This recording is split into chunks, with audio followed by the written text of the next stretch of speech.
Okay, I didn't plan to record this today, but I've been hearing a lot of the same recycled stuff on my feed.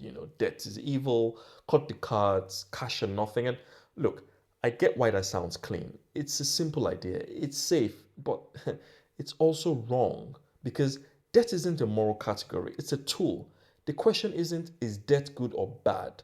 The question is, what does this debt cost? What does it buy me? And what's my plan to manage it? You see, if someone tells you that all credit is poison, then what they're really saying is, I don't know how to evaluate the cost of capital, risk, or time. And that's fine because most people were never taught to do that. But let's not turn I wasn't taught this into no one else should ever use it.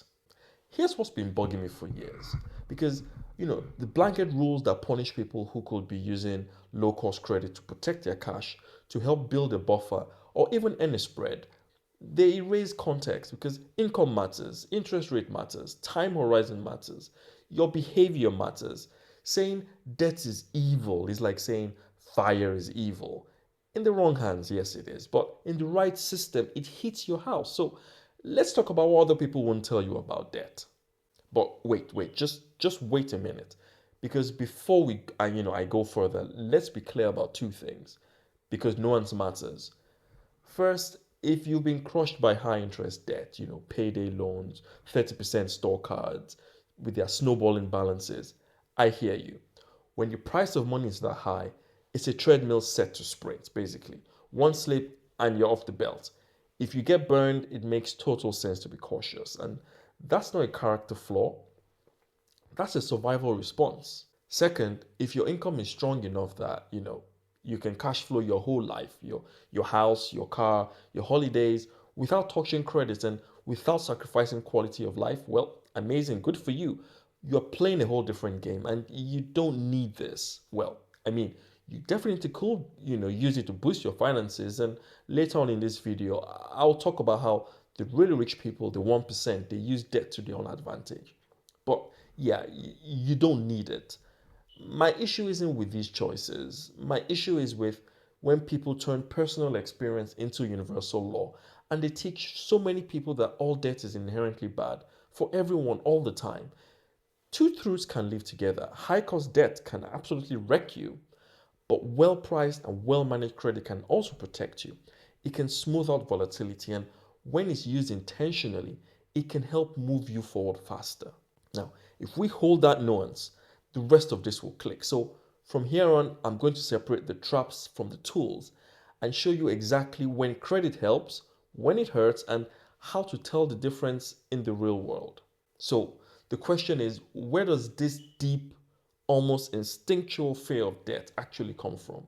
Because it's not a completely made up thing. Now, this reminds me of something from when I was in my 20s and I was living in Nigeria. Now, I worked with this other engineer, a smart guy, and he was completely convinced that any kind of credit was the devil's bargain. I remember he had spent some time in America and he was dead set against credit because he always complained about how he saw people who were getting their lives ruined because they were taking on debt. But he wasn't thinking about the fact that these people were taking on debt that was bad for their financial situation. And that's the core of the issue, right? Because these gurus, they see debt as this deep, dark ocean, and they're telling you that even if you touch the water, you're absolutely guaranteed to drown. When the reality is, the wealthy aren't just swimming in that ocean, they are using the currents to get to where they are going faster than you and I can even imagine. The problem isn't the water, the problem is not knowing how to swim. When I moved from Nigeria to the UK, I saw the other side of the coin. I saw how a stable and low interest credit system fuels a completely different reality. You had a better standard of living, new homes, new cars, the ability for regular people to manage their financial lives as long as they used it in a responsible manner. It's all built on this framework of accessible debt. However, horrible debt does exist here too. Don't get me wrong. And that's the first thing that you have to understand because we're not playing one game here. There are two completely different games that are being played at the exact same time. There's the high interest, high risk game that is absolutely designed to trap you. That's the 30% interest rate game. And then there's the low cost, very structured game that the wealthy use to build empires. The gurus are so traumatized by the first game that they can't even admit that the second one exists.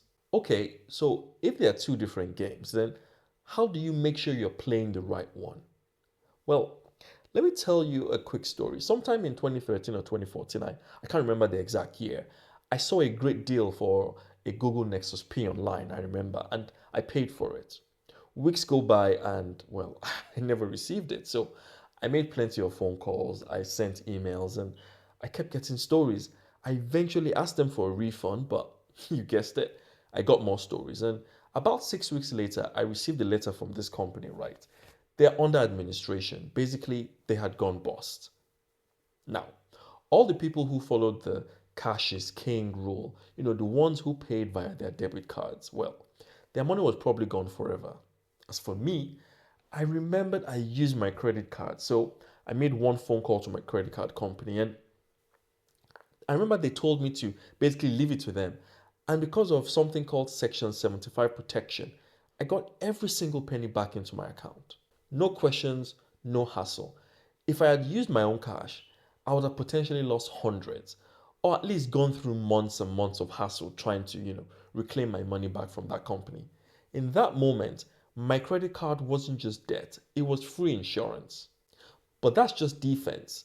It gets so much deeper than that because the system is designed to reward people who can prove that they can manage debt responsibly. And the ultimate prize is getting access to 0% interest deals. Think about this for a second, right? You need a new laptop for £2,000. Now, the anti debt person will save up for months and then drain their savings account just to pay for it in cash. Meanwhile, the smart user, what they will do is they will take the 0% deal from the bank, get the laptop immediately, and they keep their £2,000, which could be part of their emergency fund, for example, and they'll keep it in a high yield savings account that earns, say, 4 to 5% interest. Now, at the end of the year, the smart user just made £80 to £100 for free using the bank's money for something that they were going to buy anyway. This isn't about getting into debt to buy things that you can't afford. This is about optimizing the purchases that you are already going to make anyway. It's simple arbitrage. And that brings me to the biggest irony in all of this. The people who are telling you to cut up your cards and to live a debt free life are giving you advice that the truly wealthy, the 1%, will never ever follow, never follow themselves. You see, the super rich almost never use their own cash to buy big assets. Why on earth will why would they sell their appreciating stocks or their appreciating properties and trigger a massive capital gains tax bill when they can just borrow against those same assets at an incredibly low interest rate, a rate that is far lower than the returns that their assets are generating for them. You see, they understand leverage. They let their cash and their investments actually work for them while they use the bank's cheap money to expand their wealth. It's the famous, buy, borrow, and die strategy. And it's how, generational wealth is built. And so when you hear someone on a podcast or in a video telling you all debt is bad, you have to ask them if they actually understand the difference between a 30% store card and a 2% mortgage. Ask them if they understand interest rates, arbitrage. Ask them if they even know about consumer protection laws. Stop treating debt like it's black magic. It's a simple tool.